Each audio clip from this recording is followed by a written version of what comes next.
ये कहानी फिरोजपुर में रहने वाले करण सिंह की है। बात आज से 5 साल पहले की है। करण सिंह अपनी माँ और पत्नी के साथ लुधियाना से फिरोजपुर में शिफ्ट हो गया था। पहले वो नौकरी करता था, लेकिन फिर बाद में उसका मन नौकरी से उठ गया और उसने सोचा क्यों ना कुछ ज़मीन खरीद कर कुछ ऑर्गेनिक खेती की जाए और अपना बिजनेस बनाया जाए। यही सोचकर उसने फिरोजपुर में कुछ खेत खरीदने का फैसला किया और वो चल पड़ा खेतों को देखने। वो वहाँ लोकल डीलर्स से मिला और सस्ते खेत देखने लगा। एक रोज़ उसको कुछ खेत पसंद आ गए तो वो सौदा करने के लिए चल पड़ा। ज़मीन डीलर ने उसको खेत सही दाम पर दे दिए। करण ने अपने नए खेतों के साथ पड़ने वाली ज़मीनों के बारे में भी पूछा तो पता चला वो खेत किसी के नहीं है। उनके पुराने मालिक अब यहाँ नहीं रहते, वो विदेश में रहते हैं और जो लोग देख रेख के लिए रखे गए थे वो भी अब नहीं है। तो कुल मिलाकर खेत यूं ही बंजर पड़े हैं। करण ने सोचा चलो ये तो बहुत अच्छा है और उसने अपने खेतों की रजिस्ट्रियां करवा ली और अगले दिन वो मजदूरों को लेकर अपने खेत पर आ गया। सारे मजदूरों ने खूब मेहनत से उसके खेतों को साफ किया और खेती लायक बना दिया। खेत देखने के लिए करण की माँ के साथ उसकी पत्नी भी आई थी, तो उसने भी उन खाली पड़ी ज़मीनों के बारे में करण से पूछा। करण ने उसे बताया कि मालिक लोग तो चले गए हैं विदेश, तो खाली पड़ी हुई हैं ये ज़मीनें। करण की पत्नी के मन में लालच आ गया। वो बोली, सुनो जी, जब वो लोग यहाँ नहीं रहते हैं तो क्यों ना हम लोग ही इन ज़मीनों के मालिक बन जाएं। हम इन खेतों पे कब्जा कर लेते हैं, जब वो आएंगे तब देख लेंगे। आखिर ये ज़मीनें हमारे खेतों के पास ही तो पड़ती हैं। करण को भी ये बात खूब अच्छी लगी। वो बोला ठीक है। उसने मजदूरों को बोला, ये जो बाड़ लगी हुई है ना, वो गिरा दो अब। आज से वो बगल की सारी ज़मीनें भी हमारी ही हैं। तो मजदूरों ने कहा, साहब हम वो बाड़ नहीं गिराएंगे, और वो लोग मना करके चले गए। करण को बहुत गुस्सा आया। वो बोला, ठीक है, अगर तुम वो बाड़ नहीं गिराओगे तो फिर यहाँ से चले जाओ, मेरे पास तुम्हें देने को कोई पैसा नहीं है। तो मजदूर बोले, साहब हमको तो अभी और ज़िंदा रहना है।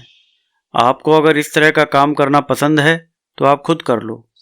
इसके बाद सारे मजदूर वापस चले गए। करण भी अपने घर चला आया।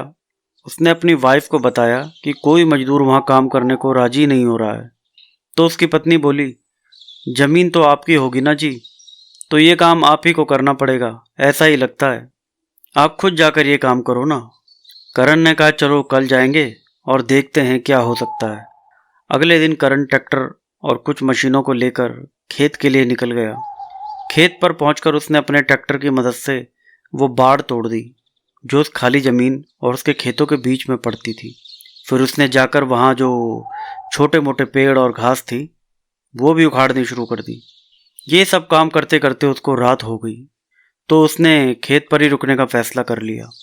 उसने अपनी पत्नी को फ़ोन कर दिया और उसे भी बताया कि आज काम ज़्यादा था, इसलिए शाम हो गई है, तो मैं आज रात खेत पर ही रुकूंगा और कल सारा काम करके वापस आ जाऊंगा। खेत में एक कमरा था जहाँ एक चारपाई भी थी, तो उसने सोचा चलो आज खेत पर ही रहते हैं। अभी रात के 9 बजे होंगे। एक लड़की वहाँ खेत से गुजरी। करण ने उसे देखा तो पूछा, अरे तुम कौन हो, इतनी रात को यहाँ क्या कर रही हो? वो लड़की कुछ बोली नहीं, बस वहीं रुक गई। करण ने उसका हाथ पकड़ा, तब भी वो चुप रही। तो वो उसे खेत में बने कमरे की तरफ ले गया। वो लड़की साथ चल दी। करण बहुत खुश हो गया। वो बोला, तुम यहीं रुको, मैं ज़रा कुछ खाने का सामान और थोड़ी सी शराब ले आता हूँ शहर से। बस मैं यूं गया और यूं आया। लड़की ने कोई जवाब नहीं दिया। उसने अपना सिर झुका लिया और वो चारपाई पर बैठ गई। वो बिल्कुल चुपचाप बैठी रही।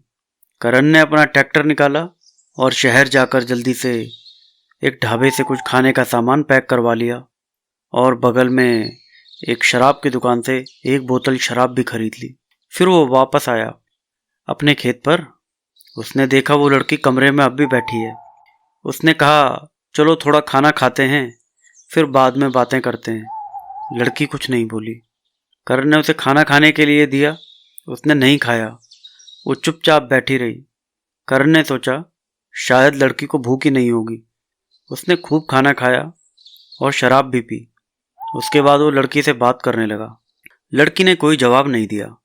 वो बस नीचे सिर करके बैठी रही।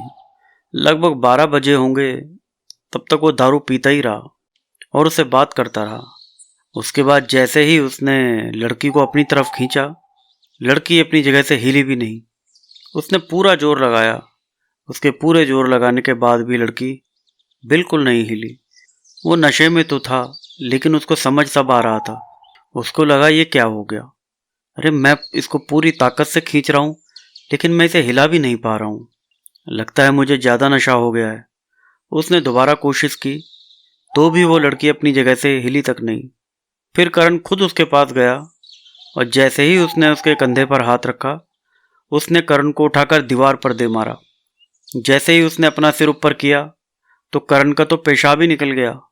अरे वो लड़की नहीं थी, वो तो कोई भयानक डायन थी। बाप रे बाप! उसने करण को फिर से उठाकर जमीन पर दे मारा। करण का सारा नशा उतर गया था। वो रोने लगा और बोला, मुझे माफ़ कर दो। अरे मैंने समझा तुम गांव की कोई चालू लड़की होगी, इसलिए मैंने तुमसे छेड़खानी कर दी। मुझे नहीं पता तुम कौन हो, मुझे माफ़ कर दो। लेकिन वो मानी नहीं। वो करण को घसीट कर उस खाली ज़मीन में ले गई और उसका सिर वहीं एक पत्थर पर पटकने लगी। करण ने अपना सिर बचाने के लिए अपने हाथ आगे किए तो करण के हाथ की हड्डियां टूट गई। वो लड़की उसे पटक रही थी और बहुत जोर से गुर्रा रही थी।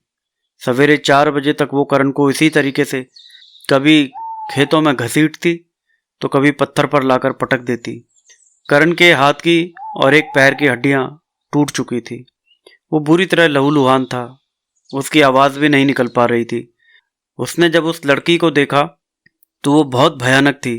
उसका चेहरा बहुत बुरी तरीके से काला था, उसके पैर उल्टे थे, उसको देखने पर मौत आ जाए ऐसी सूरत थी। वो बहुत रोया और उसने पूछा कि मेरी गलती क्या है? अरे मुझे क्यों मारना चाहती हो? मुझे छोड़ दो, मैं अब किसी लड़की को तंग नहीं करूँगा। लेकिन वो नहीं मानी। सवेरे 4 बजे गांव में मंदिर में घंटे बजने लगे और गुरुद्वारों में भी शब्द कीर्तन शुरू हो गया, तो आवाज़ें खेत तक भी आ रही थी। अचानक वो लड़की रुक गई और वो अचानक वहाँ से गायब हो गई। करण अधमरी हालत में वहीं पड़ा रहा। दोपहर में कुछ लोग वहाँ से गुजर रहे थे, तो उन्होंने उसको खाली ज़मीन पर पड़े देखा। उन्होंने और लोगों को गांव से बुलाया और किसी तरीके से करण को नज़दीक के हॉस्पिटल में ले जाया गया। वहाँ उसे 2 घंटे के बाद होश आया, तो उसने अपनी वाइफ को फ़ोन करने के लिए कहा। उसकी वाइफ जैसे ही हॉस्पिटल आई, उसने उसे सारी बात बता दी। उसकी वाइफ को यकीन नहीं हो रहा था, ये क्या हुआ। उसने और लोगों को भी जब ये बात बताई तो किसी ने भी उनकी बात पर यकीन नहीं किया।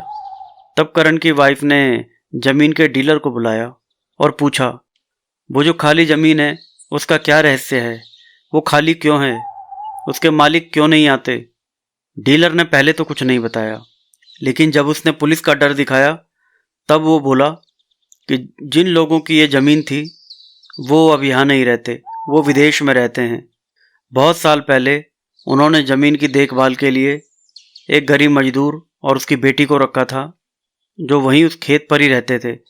8 साल पहले ज़मीन का मालिक यहाँ इंडिया आया था, तो वो गांव में अपनी ज़मीन की देखभाल के लिए भी आया। उसने मजदूर को बोला, ये ज़मीनें तो तुमने बहुत अच्छी तरीके से मेंटेन की हैं। तभी उसकी नज़र मजदूर की बेटी पर पड़ गई, जो अभी नाबालिग थी।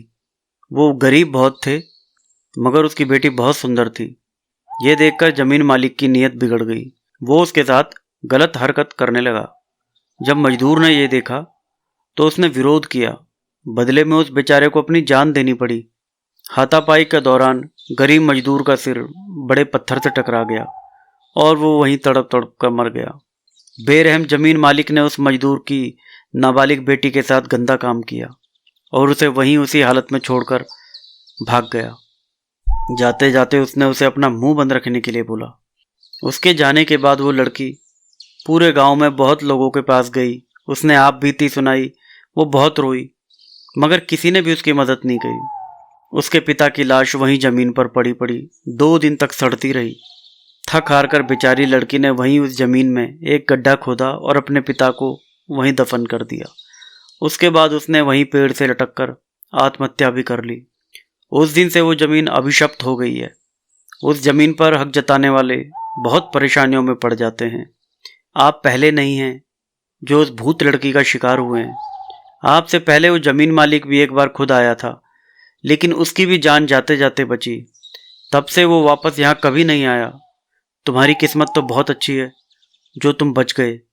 ये सुनकर तो करण ने वहीं से हाथ जोड़कर माफ़ी मांगी और ऐसा दोबारा कभी नहीं करने का वादा किया। थोड़ा सा ठीक होने के बाद करण सिंह ने वो बाड़ दोबारा बनवा दी और उसने अपनी ज़मीनों की तरफ से मजबूत दीवार भी बनवा दी, ताकि फिर कोई उस ज़मीन की तरफ ना देख सके और ना उस ज़मीन की तरफ जा सके। लालच में पड़कर करण सिंह की जान जाते जाते बची। तो ये थी दोस्तों आज की कहानी। लालच बहुत बुरी बला है, हमेशा ईमानदार रहें। Thank you.